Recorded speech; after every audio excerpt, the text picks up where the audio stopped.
So one thing with, guys, based like in the break, I think some people ask this question as to why we need the master role and why we need the slave role. What does the master role achieve? So I believe that this is something which I just need to revisit before we jump on to the actual discussions on the whiteboard. So what the master role does is that, so to understand is that the switches don't connect to just one controller.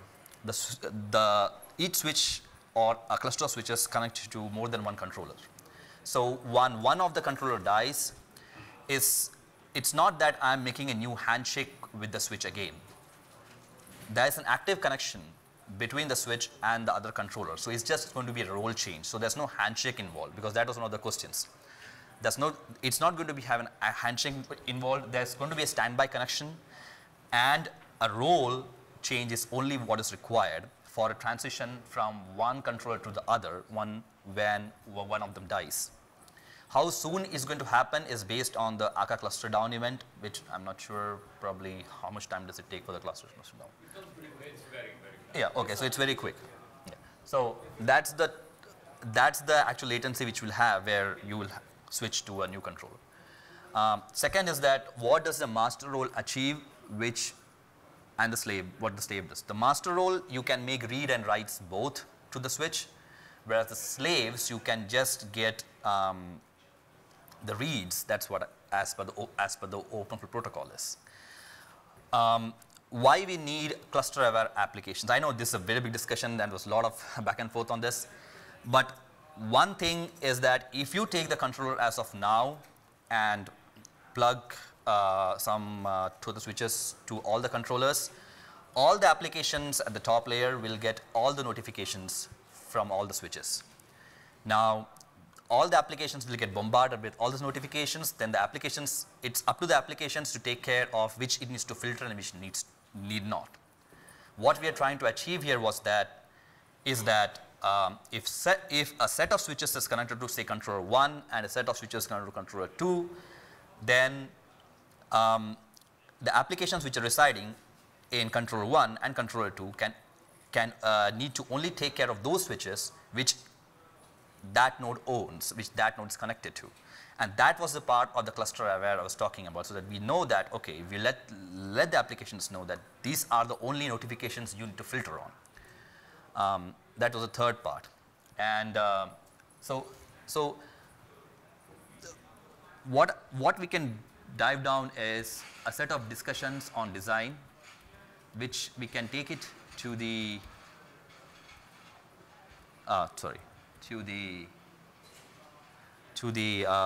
whiteboard, and I believe this is going to be a very there's a lot of discussions on this going to happen. So the very high level work items would be like, we are trying to come with an ownership service. The term can change, and I believe there's some comments on that we should name it differently, but we can come with a different name. But something like an ownership service which would decide, basically like a service which would decide that who is going to be the master, who is going to win this election. And this service, the attempt would be to also help other apps to decide which instance among the, suppose there's an app which is going to reside in all the controllers, which of my app is going to be the main instance, if at all you want just one instance of your app to be active and rest all to be passive. So I believe that this ownership service can also help for that. And there is some APIs and notifications support the cluster of our apps and their custom strategies. So strategies will decide whether you want a particular controller to be the master, or what your load sharing strategy is going to be. Like if you're going to, if you want the controller which has the least number of ownerships, you can plug in that strategy and get it out. This is one of the work which is needed in the lithium design, at least, that the role requests are not implemented. It is implemented in the helium design. So the helium version of OpenFlow plugin has the role request implemented, but the roles and the underlying layer is not implemented in the Lithium version. So this is one of the work which is left. And the stats is also embedded as part of the OpenFlow plugin in case of the Lithium design, whereas in the Helium, the stats is outside. So some work is left in the stats. And we need to work on the integration test for any of this work which we do. So that's the strategy. So the idea behind this is that this is a high-level design which we can think of and which we can discuss on as well. You have an OpenFlow plugin. So each application, even OpenFlow plugin is an application, and that will come. It is trying to gain ownership on an entity. So you will create an entity and try to gain ownership on that entity.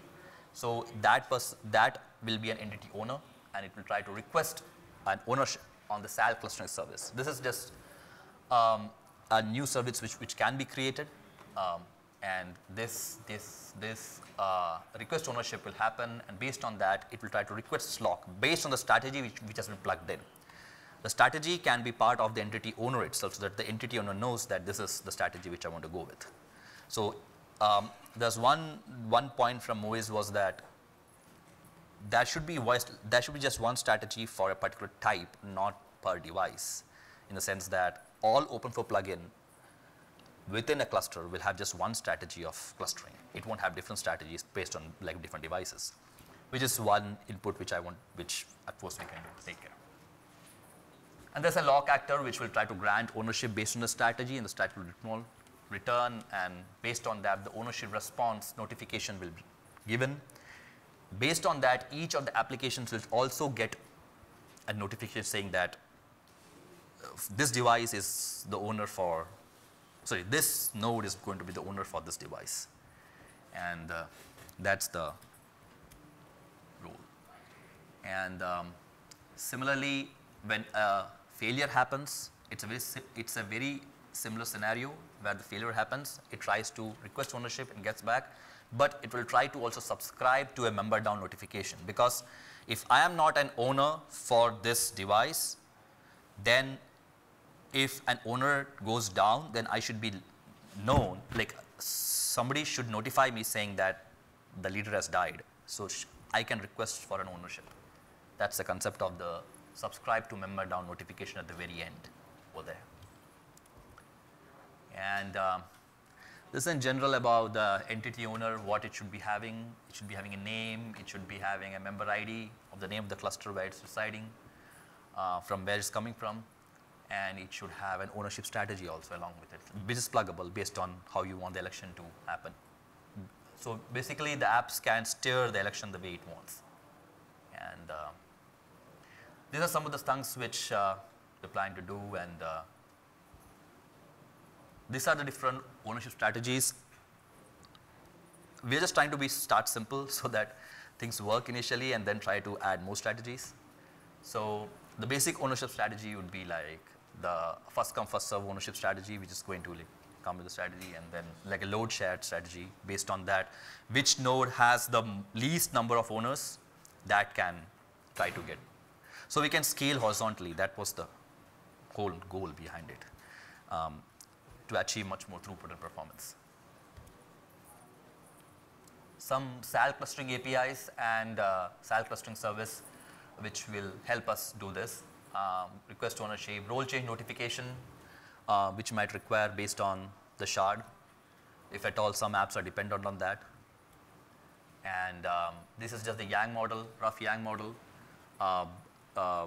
where the entity, there's some corrections over here where the entity ID should be string, and it's kept as string, but it should be ideally an instance identifier, and a lock actor which will be created for the shard, which will extend shard, which will also persist, and the lock actor which is going to decide the election, it's going to persist its data into the actual election data in the data store. So that's why it's going to extend the shard. And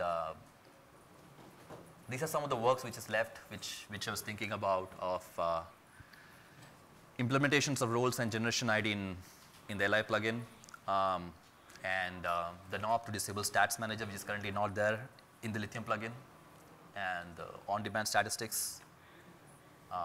Currently, statistics gets polled every periodically, and then try to put it into the to the data store, which gives a lot of traffic to the controller.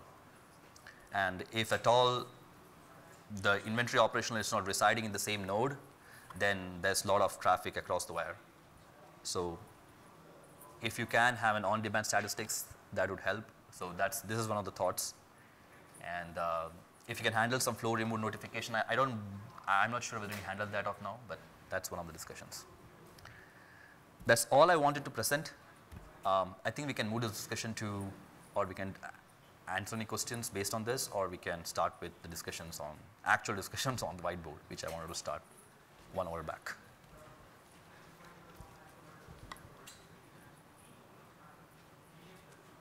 Okay, so I'll try to discussion on the whiteboard. But if you have any questions, please feel free to ask. And also we need more contributors. So if anybody wants to contribute or ask anything, we can help surely.